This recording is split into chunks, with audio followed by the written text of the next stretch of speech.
Mais uma vez, irmãos, Efésios, capítulo 3.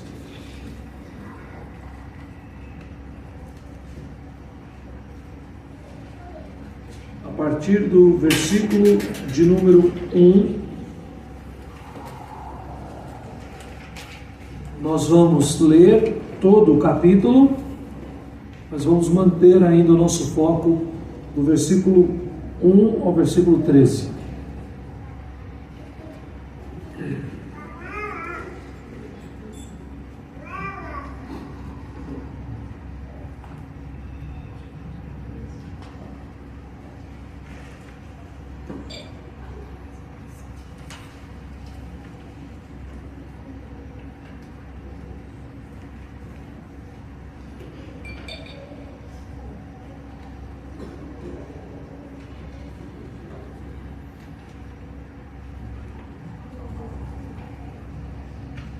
Efésios 3. Por esta causa eu, Paulo, sou prisioneiro de Cristo Jesus, por amor de vós, gentios, se é que tendes ouvido a respeito da dispensação da graça de Deus a mim confiada para vós outros. Pois, segundo uma revelação, me foi dado conhecer o mistério, conforme escrevi há pouco, resumidamente, pelo que, quando ledes, podeis compreender o meu discernimento do mistério de Cristo, o qual, em outras gerações, não foi dado a conhecer aos filhos dos homens, como agora foi revelado aos seus santos apóstolos e profetas no Espírito.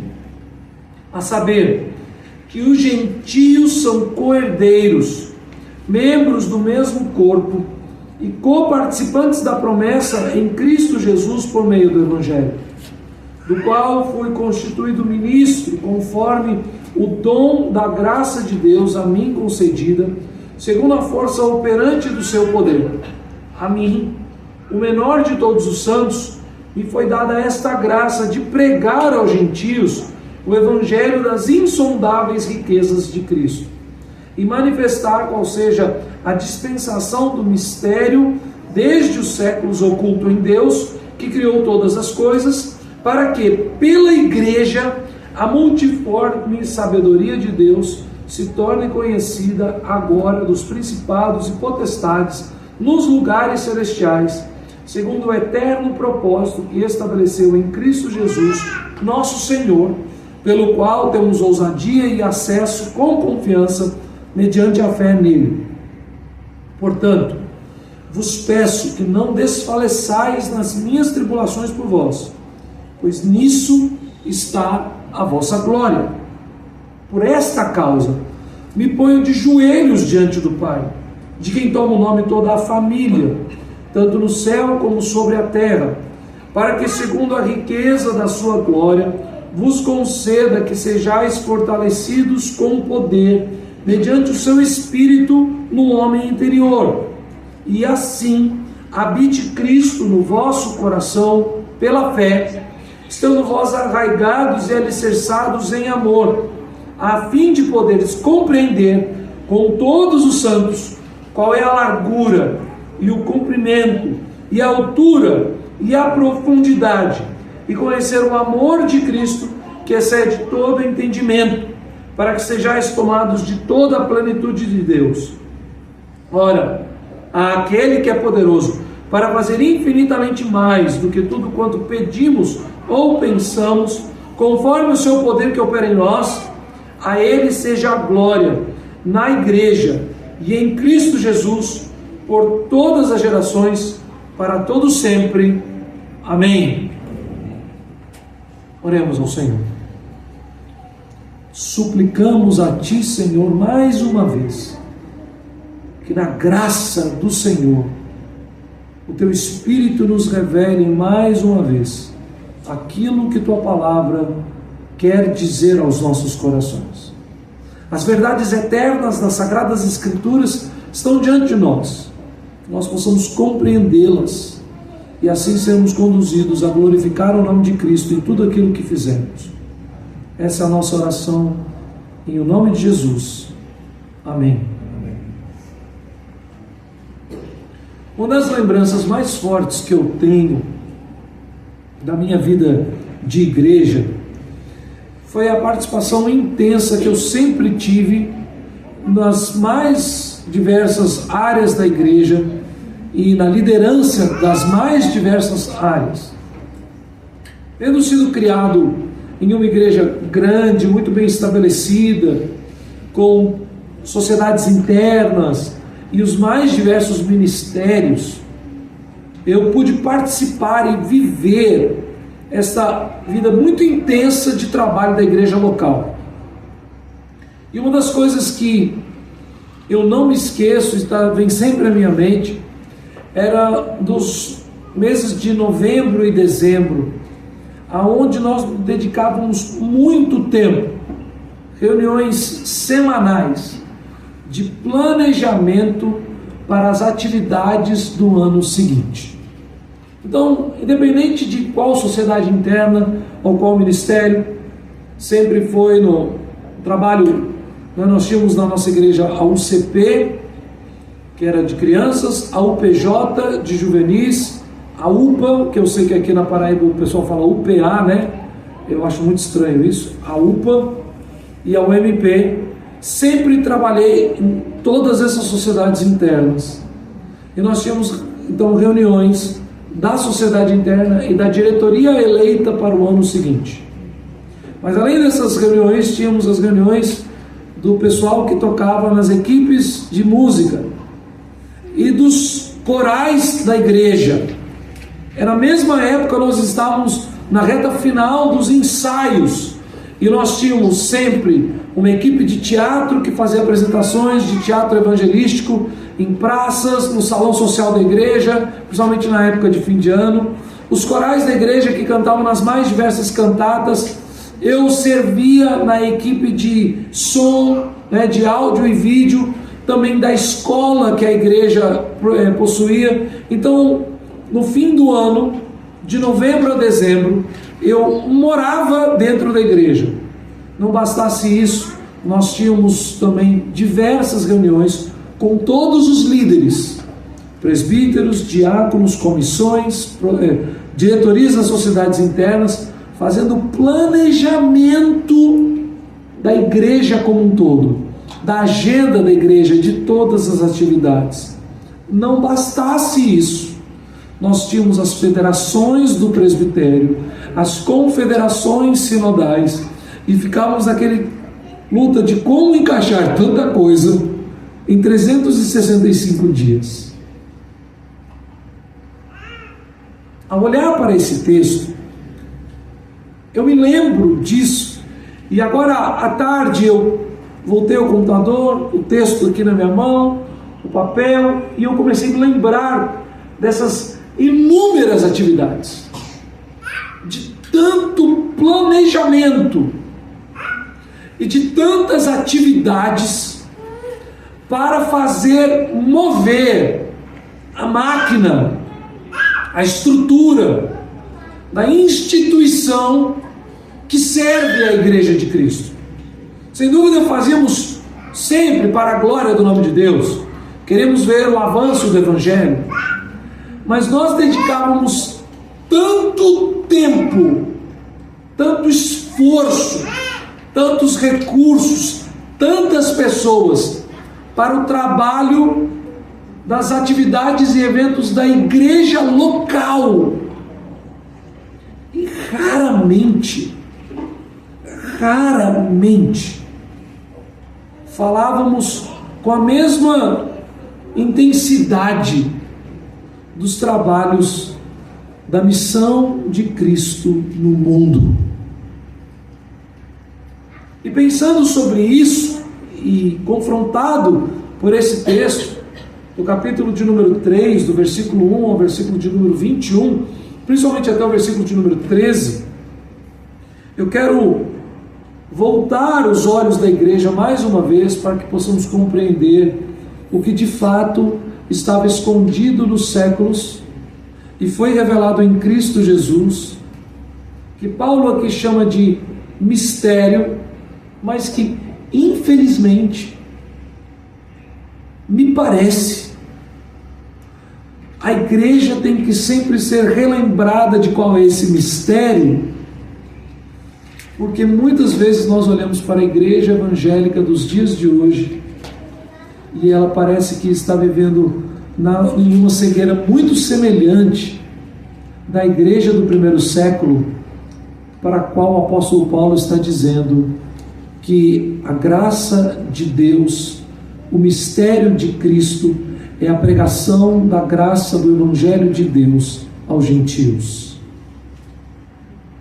A primeira coisa então que nós temos que ver para que possamos redescobrir a vontade de Deus revelada nesse texto e também conhecermos qual é o mistério aqui revelado, é entender que o apóstolo Paulo, no capítulo de número 3, no versículo 3 também, ele vai iniciar esse argumento falando sobre a revelação do mistério, e ele diz, nos remetendo a nós os leitores, a voltarmos um pouco atrás na carta, quando ele fala o seguinte: conforme escrevi há pouco, resumidamente, ele diz, segundo uma revelação que me foi dado conhecer o mistério, conforme escrevi há pouco, resumidamente. Ou seja, ele diz ao leitor da igreja de Éfeso que nessa carta, algumas páginas para trás, já foi escrito resumidamente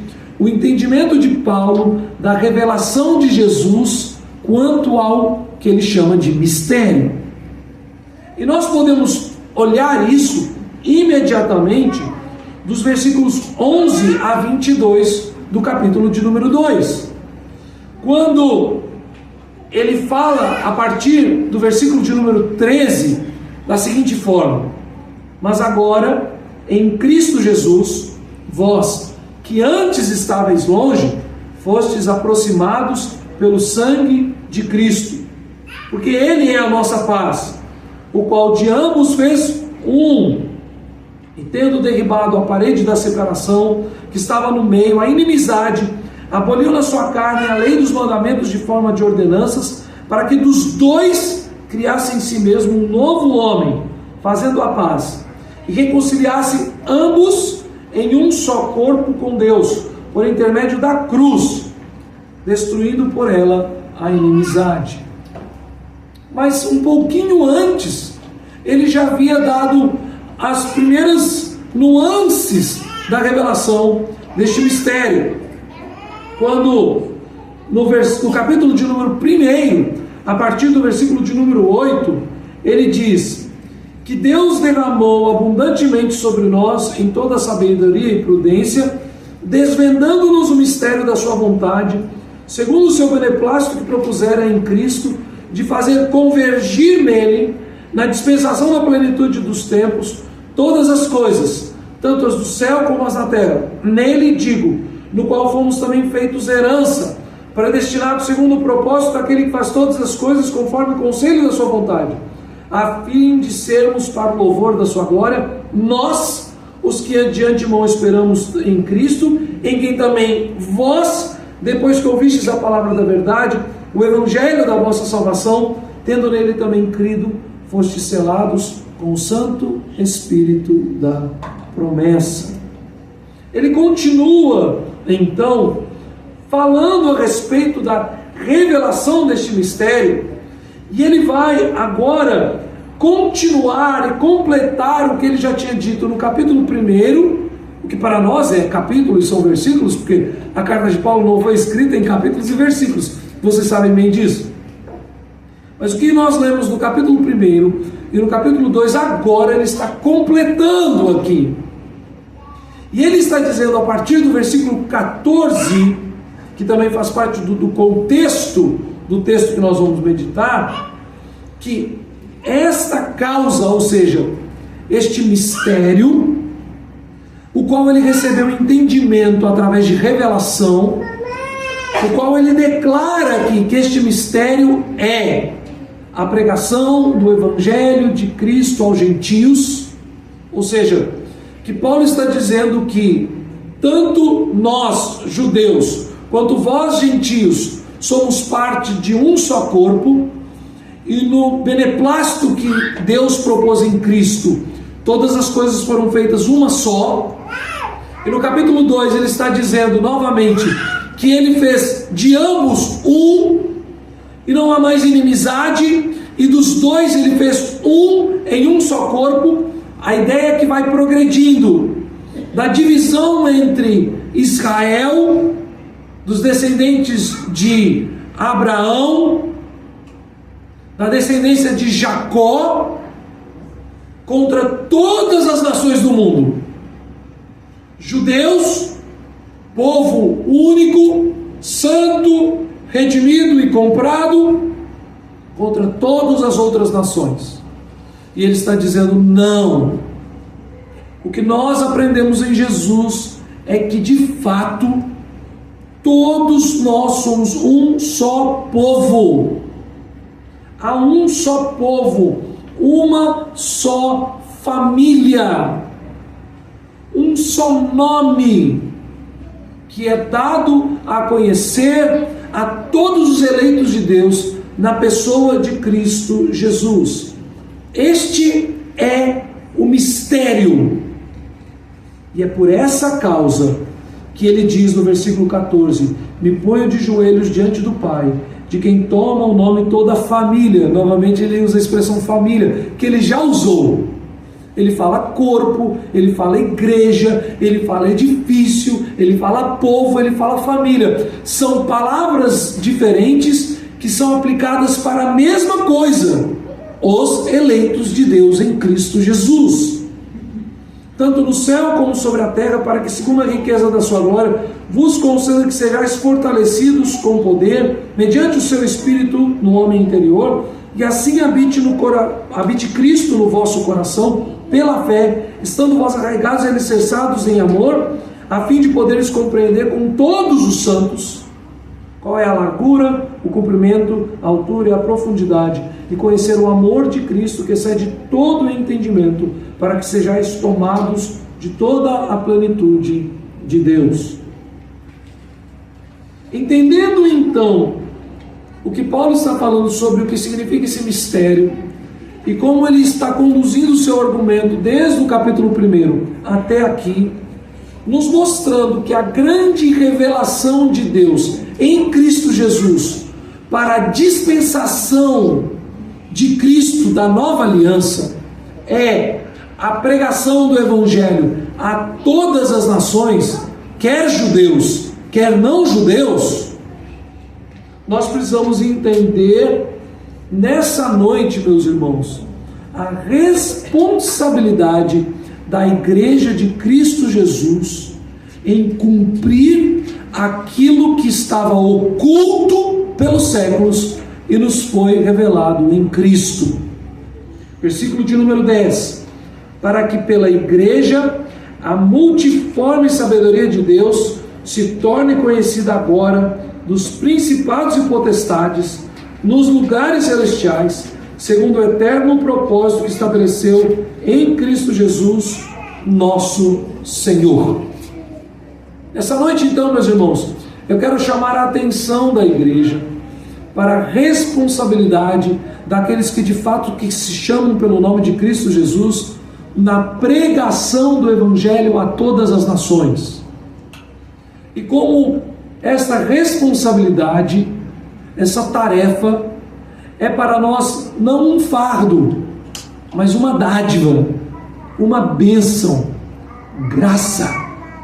E que como pensando como igreja de Cristo viva, mas que ainda estamos caminhando para uma organização no tempo certo de Deus, esperando que o Senhor levante entre nós os homens para a governança eclesiástica da igreja, presbíteros e diáconos, e nos conduza a um tempo de graça onde tenhamos o número de famílias adequado e o sustento financeiro necessário para atendermos todas as nossas necessidades.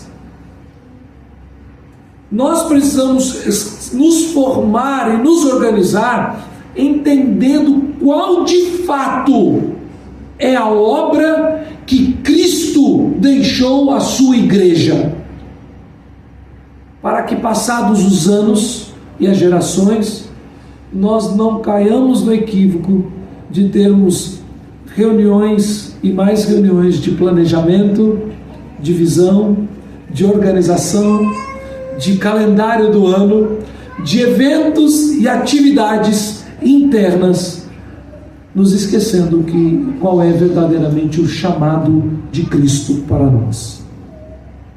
A primeira coisa que nós precisamos então entender é que o apóstolo Paulo, quando fala a respeito do seu próprio ministério, ele está dando princípios claros para a igreja. Nós somos a Igreja Católica Apostólica.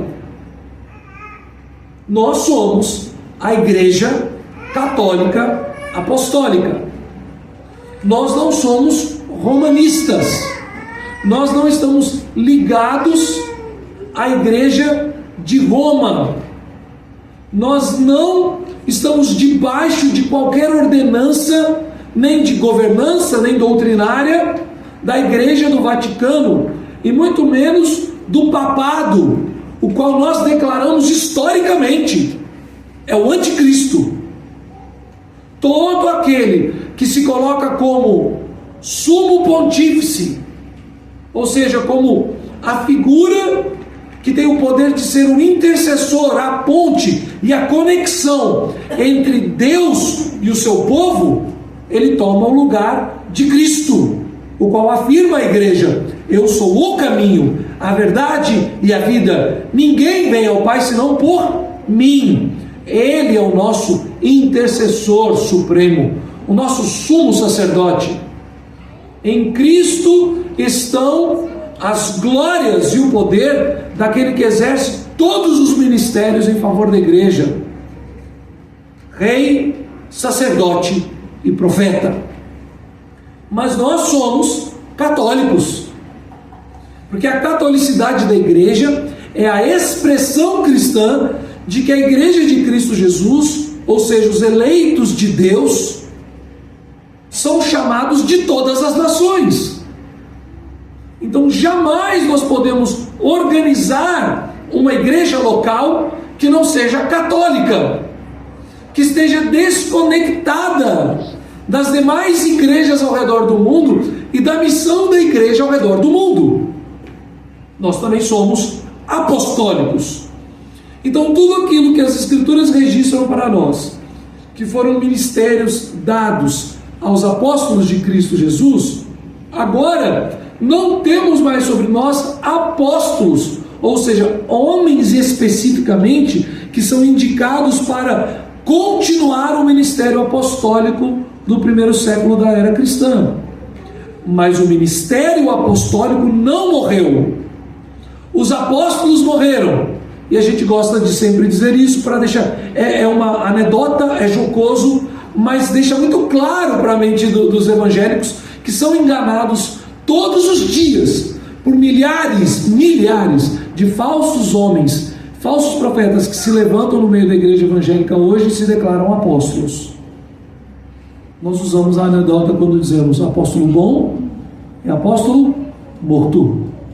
Os verdadeiros apóstolos de Cristo morreram, foram todos condenados à morte, a não ser o apóstolo João, que a história nos conta que morreu já idoso, mas depois de ter sofrido muito, sido exilado, perseguido, açoitado.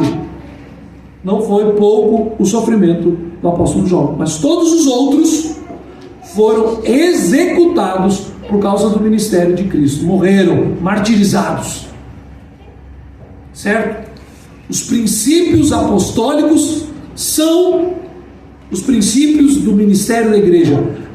O ministério apostólico vive na igreja. E Paulo então diz sobre o seu ministério, ele diz: por essa causa eu, Paulo, sou prisioneiro de Cristo Jesus por amor de vós gentios, se é que tendes ouvido a respeito da dispensação da graça de Deus, a mim confiada a vós outros. A primeira coisa que nós precisamos entender quando afirmamos que o ministério apostólico está vivo na vida da igreja, que a igreja é apostólica e não que homens são apóstolos, é exatamente isso. que pregar o Evangelho às nações é a dispensação da graça de Deus em nosso favor. É uma bênção. Paulo diz: sou prisioneiro de Cristo Jesus por amor de vós gentios. E aqueles que conhecem a história, principalmente os relatos do livro de Atos e de todo o Novo Testamento, se lembram disso. Paulo diz, o livro dos Atos dos Apóstolos, ali no capítulo 20, chega em Jerusalém, e há uma profecia sobre Paulo, que ali ele seria preso. Em Jerusalém, então, ele é chamado por Tiago, líder da igreja de Jerusalém, a cumprir os seus votos de nazireu. Raspando, o nazireu não podia raspar o pelo, mas como o seu voto iniciava como se raspa a cabeça, se raspa a barba, e então não deixa mais raspar. Cumpre todos os seus votos e vá fazer a vontade de Deus. Tiago diz a Paulo, porque a igreja de Jerusalém estava muito incomodada, inflamada contra Paulo por causa do seu ministério com os gentios. No capítulo de número 20, estando Paulo no templo, uma turba toma ele e quer fazer mal a ele. Paulo, sendo líder espiritual entre os judeus, hebreu de hebreus, tendo autoridade de mestre, de rabino, começa a lhes dirigir as palavras em hebraico. E só rabinos e mestres falavam em hebraico. Quando ele começa a falar em hebraico, todos se calam. E ele faz uma maravilhosa exposição de todo o Evangelho de Cristo. E o texto nos mostra que eles ficaram o quê? Calados. Ninguém abriu a boca para contestar Paulo. Ouviram tudo o que Paulo disse, até que Paulo disse a seguinte frase. Ao falar sobre toda a obra de Cristo, lá em Atos capítulo 20, nós vemos que Paulo chega e fala a seguinte frase: e então o Senhor me enviou a pregar as boas novas aos gentios. Quando ele fala isso, eles tomam Paulo e agora estão prestes a matá-lo. Paulo será morto, ele será espancado ali, provavelmente no pátio dos gentios, na frente do templo, o que seria uma grande ironia. No pátio dos gentios, ser morto o apóstolo aos gentios, porque disse que Jesus, o evangelho de Jesus foi para os gentios também. Seria uma grande ironia. É uma demonstração clara ali da cegueira espiritual, da mão de Satanás sobre os judeus dos dias de Paulo, porque eles não conseguem mais entender sequer o simbolismo do templo do Antigo Testamento. Assim, Paulo precisa falar agora, provavelmente em latim, e começar a dizer: sou cidadão romano. E aí os soldados romanos intervêm e todos temem, porque eles quase mataram um cidadão romano em uma província que era governada sob o domínio do Império Romano. Seria gravíssimo. É isso que Paulo está dizendo: sou prisioneiro de Cristo Jesus por amor de vós gentios. O ministério de Cristo na vida da igreja faz com que a igreja sofra as últimas consequências para cumpri-lo. Porque Paulo, quando ele diz assim: sou prisioneiro de Cristo por amor de vós gentios, naturalmente nós poderíamos esperar algum tipo de constatação triste. E ele fala que ele é prisioneiro por amor de vós gentios, e ele quase que tipo assim: então aceitem, se acalmem. Não, ele diz assim: se é que tendes ouvido a respeito da dispensação da graça de Deus, a mim confiada para vós outros. Ele está, em poucas palavras, repetindo o discurso que levou quase à morte, quando ele no templo foi confrontado pela turba instigada pelos judaizantes ali em Jerusalém. Ele está dizendo: tudo o que eu sofro porque isso é a graça de Deus em mim. Eu recebi uma dispensação da graça. Paulo diz: a Igreja de Cristo, o ministério apostólico da Igreja de Cristo, nos é dado uma manifestação especial da graça de Deus. E nisso, meus irmãos, eu sempre tenho falado com a igreja a esse respeito, e eu tenho dito muitas vezes que eu sempre ouvi falar dos testemunhos dos missionários. Vocês se lembram falando disso, não lembram? Que uma das coisas que sempre me encantou foi aqueles testemunhos missionários. Um testemunho, por exemplo, de um pastor muito querido, muito amado.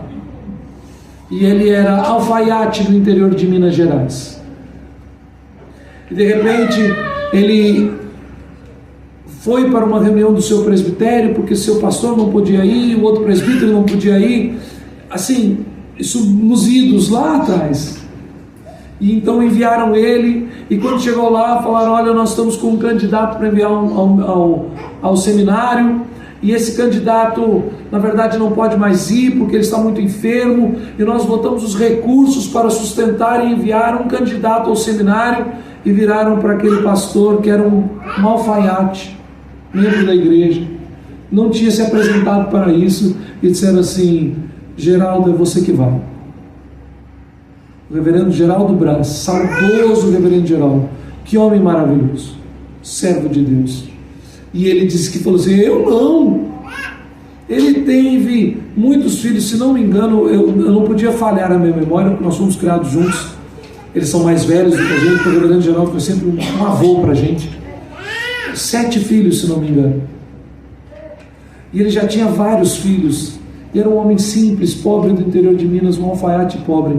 E o presbitério insistiu e foi, e ele começou a orar e falou assim: Senhor, me dá confirmação. E o Senhor foi confirmando e foi mostrando e etc. O reverendo Geraldo foi contemporâneo do meu pai no seminário, já chegou lá mais velho, casado. Na época ele já tinha acho que 4 ou 5 filhos, teve os outros durante o tempo de seminário.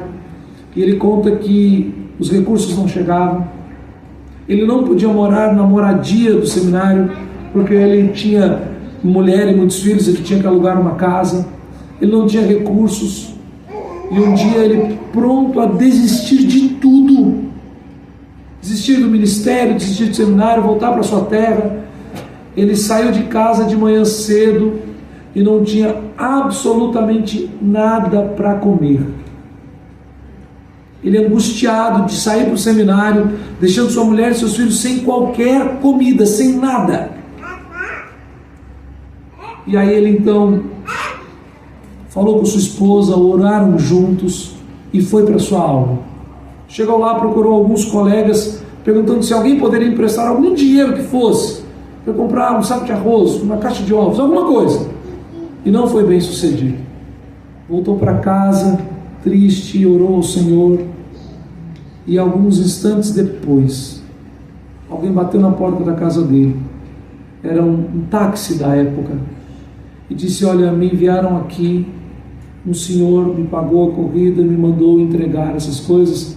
Não é para dizer quem é, mas eles tinham naquele carro, no porta-mala do carro, a feira do mês inteiro. E ele dá o testemunho dele, de como o Senhor sustentou ele diversas vezes, não deixando ele passar fome e nenhum sofrimento. Isso é uma história que eu me lembro agora, é muito próximo a mim, de um pastor que trabalhou com meu pai por muitos anos e foi muito querido da nossa família por toda a sua vida. As histórias que eu sempre ouvi dele. Mas as histórias missionárias são de sofrimento, de desapego, de necessidades, de angústia e de temor. Muitas vezes de cadeias, de prisões, muitas vezes de martírio. E o apóstolo Paulo escreve à igreja de Cristo em Éfeso dizendo: se é que vocês de fato conhecem a dispensação da graça de Deus sobre a minha vida. Ele olha para os seus sofrimentos, para as suas angústias, para o frio, para a fome, para os seus medos, para as afrontas e cadeias, como uma manifestação da graça de Deus sobre a sua vida.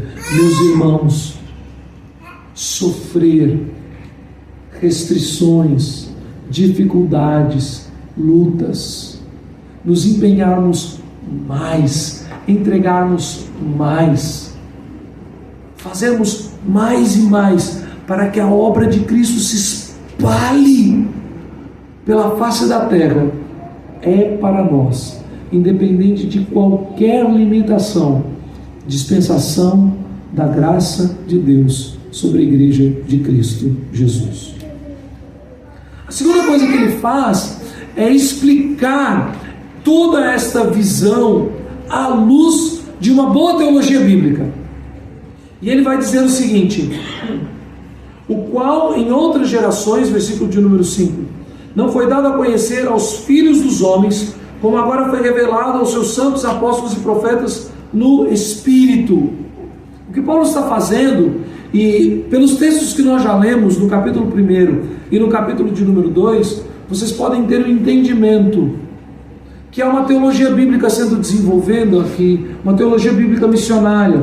Paulo está levando o seu leitor, o seu ouvinte, a se lembrar de toda a história de Deus no meio de Israel.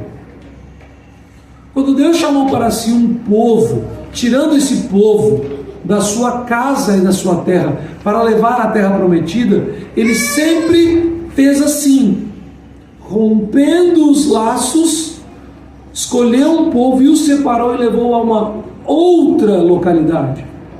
Assim foi com Abraão, e assim foi com o povo nos dias de Moisés. Havia, depois que o povo foi estabelecido em Canaã, a ideia do proselitismo sempre esteve ali, ou seja, quando pessoas de outras nações, de outras raças e etnias, se convertiam à fé judaica e se tornavam parte do povo. Isso sempre aconteceu. Mas, por exemplo, quando nós lemos o livro de Ruth, no capítulo de número 2, as palavras de Boaz a Ruth são as seguintes, dizendo que ela foi conhecida e era afamada ali na cidade, porque ela veio para se esconder debaixo das asas do Senhor. Então, por todo o Antigo Testamento, você vê essa ideia de que o cumprimento das promessas de Deus a Abraão, em ti serão abençoados todos os povos ou todas as nações da terra, se dava quando desses povos, atraídos pela fé de Israel, atraídos pelas grandes obras do Senhor na vida de Israel, atraídos pela adoração e pela manifestação da graça de Deus no meio de Israel, eles saíam dos seus lugares e vinham para Israel.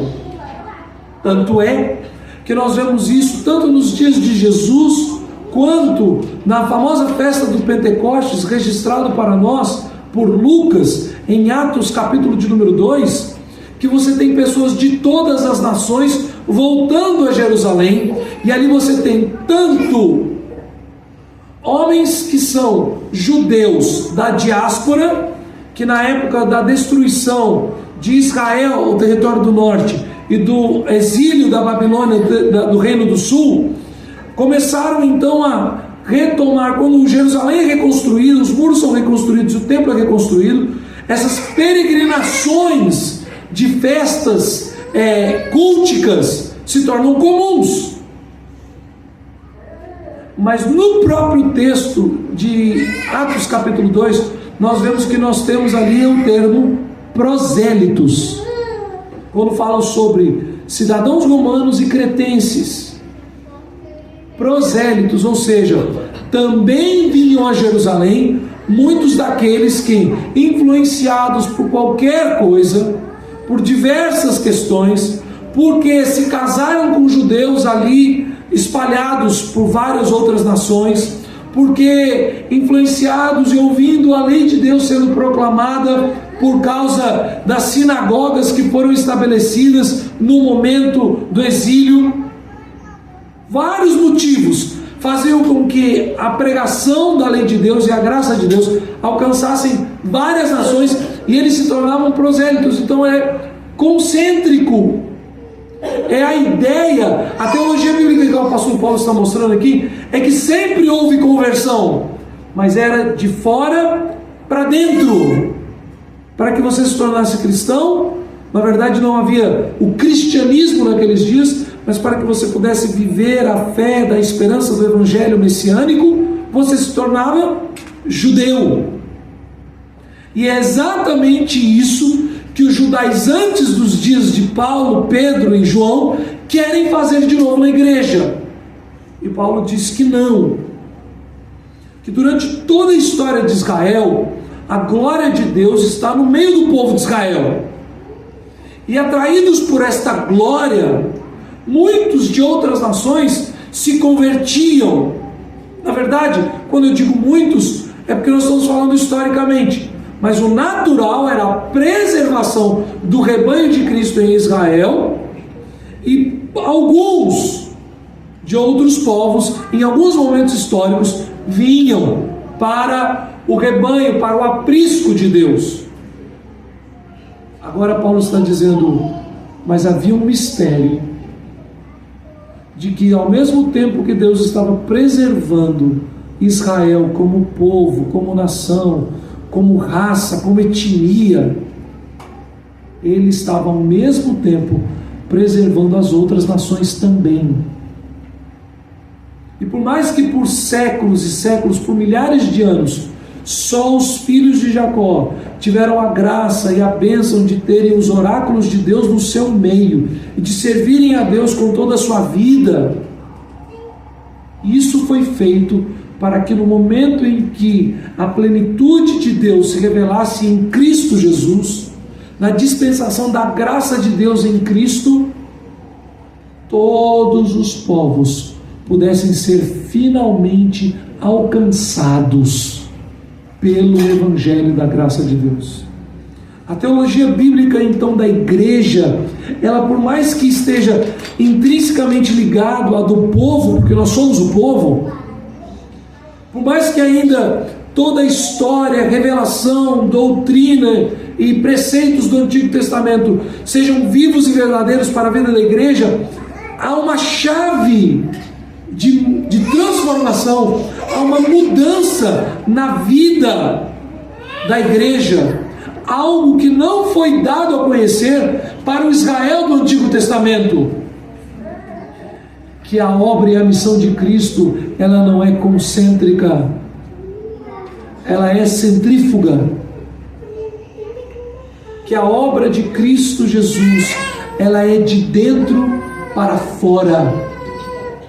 Isso nos fica claro ao lermos o capítulo 1 do livro dos Atos dos Apóstolos, quando nós ouvimos as promessas de Jesus aos seus discípulos, nos falando, mas recebereis sobre vós o Espírito Santo de Deus e sereis minhas testemunhas.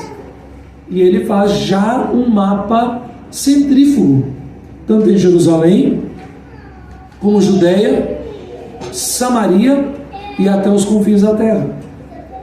É exatamente esta expressão que é dada e registrada para nós no Evangelho de Mateus, capítulo de número 28, quando Jesus diz a partir do versículo 19: ide, portanto, e fazeis discípulos de todas as nações, batizando-os em nome do Pai, e do Filho, e do Espírito Santo, ensinando-os a guardar todas as coisas que vos tenho ordenado. E eis que estou convosco todos os dias, até a consumação do século.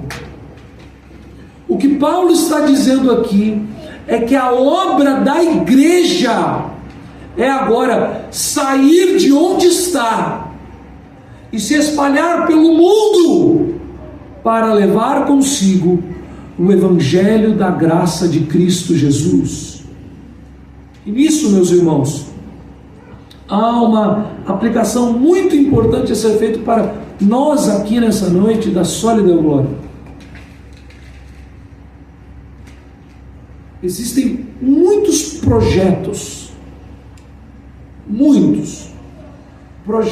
de plantação de igreja local. Eu conheço muitos, acompanho alguns de perto, outros à distância. E há uma preocupação gigantesca na plantação de igrejas com o local, com o aqui e agora, com esta igreja local. E nós podemos cair no erro de criar um projeto tão denso para este grupo, nessa cidade, de errarmos a teologia bíblica e voltarmos ao que foi feito por Deus no Antigo Testamento, antes da revelação do mistério de Cristo. De estarmos dentro de um local, esperando que por algum tipo de milagre, pessoas se aproximem e entrem. Estarmos pensando aqui em nos estabelecer, em crescer, em construir um prédio próprio, em estabelecer algum tipo de obra social, seja na área de educação, seja na área da assistência social, várias obras que fazem parte, que são braços do trabalho da igreja, nos esquecendo da grande vocação da graça de Deus, que é a pregação do Evangelho ao redor do mundo. Nos preocuparmos com preocupações santas, mas que são equivocadas e são exclusivistas, como por exemplo a preocupação santa de catequizarmos os nossos filhos, de vermos crescer na fé cristã todos os filhos da igreja, que as crianças que estão aqui nessa noite sejam todas conduzidas em santidade para Deus. Isso é uma preocupação santa, essa é a missão da igreja contínua, mas sem considerarmos o para quê. E o para quê da igreja sempre é de que a glória de Cristo Jesus seja manifesta ao redor do mundo. Então, a aplicação que eu faço aqui nessa noite, meus irmãos, neste ponto aqui, desse entendimento, dessa revisão do apóstolo Paulo, da teologia bíblica da missão da igreja, da teologia bíblica da missão do povo de Deus, é essa, no Antigo Testamento, por séculos, onde Deus não havia revelado o que faria na vinda do Messias. O foco era de fora para dentro, mas em Cristo Jesus o foco é para com dos judeus aos gentios. De certa forma, nessa noite nós temos algum tipo de relação paralela com os judeus, porque nós já somos a igreja, nós somos o Israel de Deus, nós somos os que são salvos, nós somos os eleitos, nós somos os que já conhecemos a lei do Senhor, nós fomos alcançados pela graça de Deus em Cristo Jesus, nós temos hoje os oráculos de Deus, nós conhecemos a voz de Deus, nós somos instruídos pelo Espírito de Deus, a lei de Deus conduz a nossa vida. Então nós não podemos nos esquecer daquilo que seriam aqueles que estão diretamente paralelos aos gentios dos nossos dias. Todos aqueles de João Pessoa ao Japão, de João Pessoa ao Japão, ou como eu gostava de dizer para a Juliana, de Betim, que é uma cidade vizinha a Belo Horizonte, a Berlim. Ela me perguntou se eu tinha chamado missionário, e ela, com medo de entrar no relacionamento com o pastor, me perguntou: você tem chamado missionário? Eu falei assim: olha, Juliana, de Betim a Berlim, aonde Deus mandar eu vou. Ela só ficou em paz quando eu disse para ela que não tinha naquele momento nenhuma inclinação, vocação e confirmação de Deus para ir para o meio da floresta amazônica. Aí ela ficou mais tranquila. Mas a vocação da igreja de Cristo é para a floresta amazônica. A vocação da Sólida Glória é missionária. Não precisa, é errado, meus irmãos, quando nós ouvimos assim, igreja tal, uma igreja muito destacada no meio da Igreja Presbiteriana do Brasil, é a Igreja Presbiteriana de Pinheiros, na cidade de São Paulo. E o grande destaque ali da Igreja Presbiteriana de Pinheiros é que missões, plantação de igreja e avivamento. Há um grande equívoco quando nós olhamos para a Igreja Presbiteriana de Pinheiros e admiramos por isso como se essa fosse a dádiva de Deus sobre aquela igreja local somente. Porque essa é a vocação de toda a igreja. Ou seja, todas as igrejas locais são chamados pela graça de Deus à vocação missionária. Todas as igrejas locais. E nós temos uma dificuldade tão grande, meus irmãos. Olhe para o nosso orçamento. Nosso orçamento investe a última coisa em missões mundiais. É claro que nós estamos investindo na plantação, no sustento do pastor, no local adequado para culto. Mas, meus irmãos, são nessas horas, é neste momento de plantação, nesse primeiro ano desse trabalho, que nós precisamos pedir a graça de Deus para redimir a nossa visão, o nosso entendimento, inverter as chaves,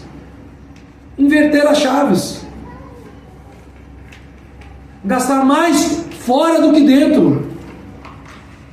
Eu sei que vocês podem me dizer, pastor, isso é uma loucura, porque afinal de contas, hoje a igreja contribui, e eu me sinto muito feliz e abençoado por isso. A igreja hoje, nesse primeiro ano, já contribui com 50% do sustento da minha família. Isso é uma bênção.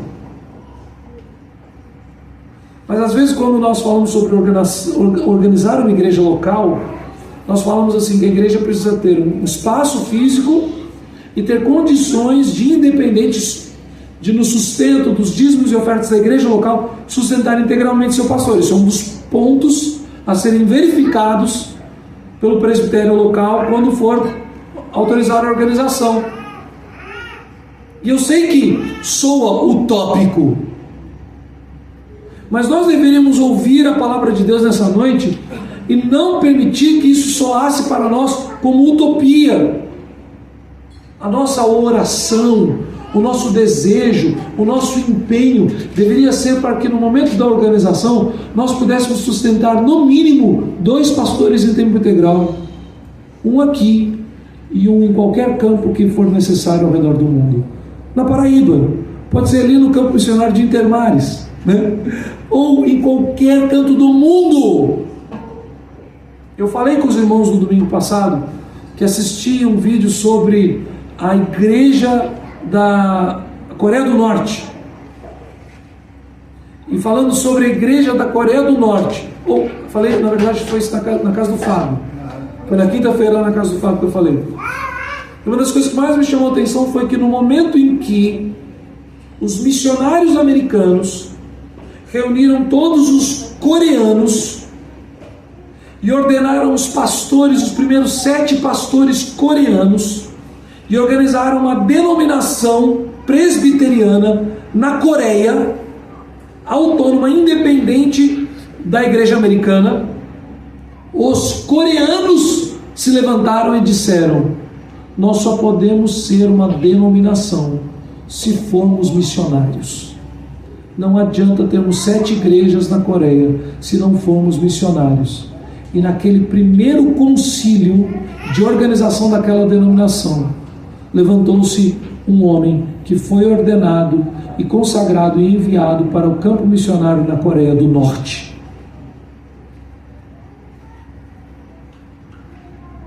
E a obra da missão da Coreia do Sul não parou na Coreia do Norte até hoje. Então, meus irmãos, parece utópico,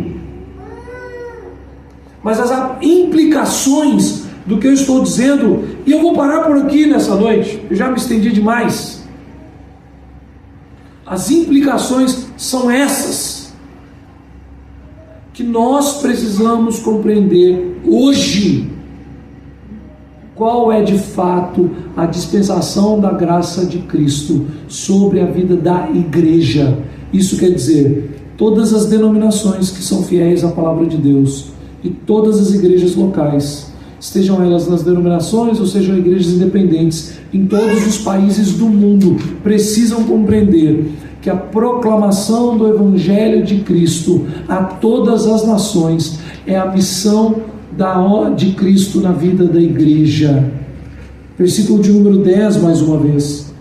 Para que pela igreja a multiforme sabedoria de Deus se torne conhecida agora dos principados e potestades nos lugares celestiais. Demônios não são onipresentes. Satanás não conhece o passado, não conhece o futuro. Satanás não pode prever nada. Também não é onisciente nem onipresente, apesar de ser um espírito extremamente poderoso. Satanás não é nada diante de Deus. Você sabe como é que os demônios e os inimigos da cruz conhecem o Evangelho? Descobrem o mistério de Cristo quando missionários chegam ao redor do mundo e começam a plantar igrejas, contando para as pessoas o que é o Evangelho. Pela igreja, a multiforme sabedoria de Deus se torne conhecida agora dos principados e potestades nos lugares celestiais. Até os demônios ouvirão do poder de Cristo por intermédio do ministério missionário da igreja. Você já parou para pensar nisso? Porque se levantam tantos inimigos quando uma igreja começa a ser plantada em algum lugar da África, da Ásia, da Europa, na Coreia do Norte, na China, na Oceania e o que for? Porque tantos empecilhos? Porque em lugares não alcançados, quando o Evangelho chega, o ministério da salvação dos eleitos de Deus naquele lugar traz conhecimento da obra de Cristo, até mesmo aos demônios daquele lugar. Vocês já pensaram nisso? Os demônios estão olhando, eles vão se opor à igreja, porque eles vão olhar e dizer assim: agora chegou a igreja de Cristo, o nosso fim chegou. A luz chegou aqui. Assim como os demônios trataram com Cristo. Lembrem-se dos evangelhos, de como os demônios falavam com Jesus. Eles diziam assim: o que o Senhor quer conosco? Porque o Senhor veio aqui. Foi assim em Cafarnaum, foi assim entre os gadarenos, foi assim nas diversas manifestações demoníacas, quando Jesus expulsava os demônios. Quando há o registro dos evangelhos, dos demônios falando com Jesus, eles: Senhor, Filho de Deus, o que o Senhor quer aqui? Porque o Senhor veio aqui. Eles estão apavorados. Os inimigos da cruz serão subvertidos. Aqueles que se opõem a Cristo serão destruídos. E todos os eleitos de Deus serão salvos. Esta é, meus irmãos, a única missão da Igreja de Cristo. No Antigo Testamento, os povos olhavam para Israel e alguns se convertiam, como citei Ruth, e confessavam o nome do Senhor e eram acolhidos naquele meio. Agora, na dispensação do Evangelho da graça de Cristo, a igreja é chamada a ir. Não há mais um local santo, terra santa. Não há mais um prédio, um templo, um santuário ao qual nós nos curvamos diariamente e oramos pensando lá. A igreja é católica. Ela está espalhada e ela é apostólica. O apóstolo Paulo diz no versículo 13: portanto vos peço que não desfaleçais das minhas tribulações por vós, pois nisso está a vossa glória. A glória de Cristo no meio da igreja se revela no meio das tribulações. A igreja é católica, a igreja é apostólica. Ela precisa viver a vocação apostólica e entender de fato o mistério que Deus revela à igreja católica apostólica, que não está em Roma, está em Cristo, que não se volta aos sacerdotes humanos, mas que vive no sacerdócio de Cristo Jesus, que não busca o crescimento dos seus prédios e catedrais, mas continua indo dia após dia, alcançando os que vão sendo salvos, para que ao redor do mundo, pedras vivas em Cristo sejam sustentadas pelo fundamento dos apóstolos e profetas, e todas conduzidas e alinhadas em Jesus, a pedra angular. Esta é a missão desta igreja. Esta é a vocação desta igreja. Eu não me esqueço, nunca vou me esquecer, da conversa que o reverendo Rodrigo Broto teve comigo na semana, poucos dias que a gente estava aqui. Na verdade, chegamos aqui, ficamos talvez um mês sem os cultos presenciais. No primeiro domingo que houve culto presencial, eu fui lá, e ele, querendo saber o que eu estava achando daquilo tudo, me chamou na segunda-feira: vamos conversar. Nós fomos conversar, e ele virou para mim e falou assim: a minha oração é que no dia que essa igreja a qual ele estava trabalhando for organizada, no domingo seguinte comece outra. E ele olhou para mim e falou assim: você não quer ficar aqui em João Pessoa me ajudar? Eu falei: não, eu vou para Portugal. Eu estou em João Pessoa por um tempo curto, eu vou para Portugal. Ele falou assim: não, fica aqui, vamos fazer alguma coisa junto. No dia que a gente organizar essa igreja, no domingo seguinte vai ter a igreja organizada, no domingo seguinte nós começamos a primeira congregação dessa igreja. E eu falava: não vai dar. Aí a gente conversou sobre outros amigos que ele podia convidar para vir para trabalhar nesse projeto com ele. No dia que essa igreja for organizada, no domingo seguinte nós temos que começar a primeira congregação nessa igreja. No dia que essa igreja for organizada, veja, não pode ser um fardo, uma imposição, nem medo, nem angústia para nós.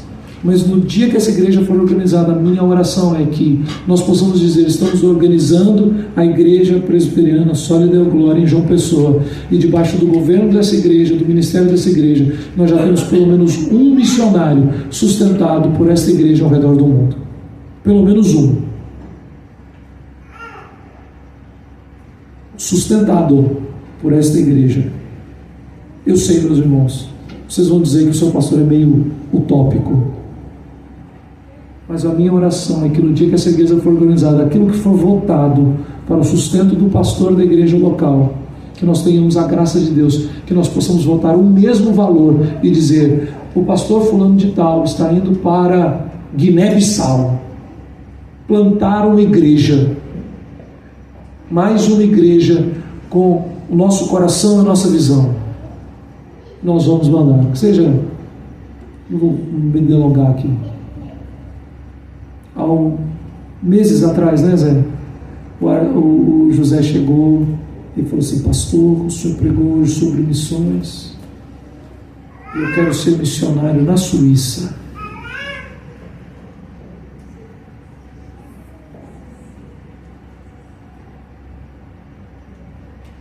Ele ainda é um menino que cochila no sermão longo do pastor, mas ele ainda quer ser missionário na Suíça.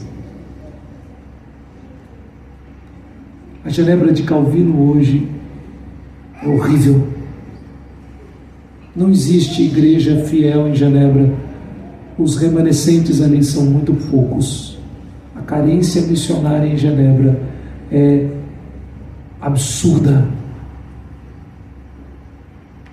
Que Deus nos dê a graça de, no tempo oportuno, sustentarmos integralmente o José e, na época, talvez a esposa do José e os netos da Regina e do Zé Carlos, para que eles sejam instrumentos de Deus na Suíça. Meus irmãos, essa é a nossa vocação. Soli Deo Glória.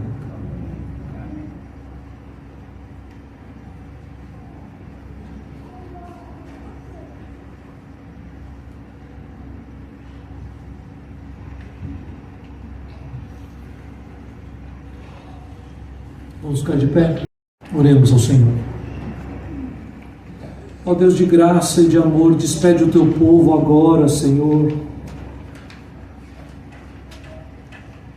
Mas nos leva para as nossas casas na tua paz, com o coração inflamado pela tua obra.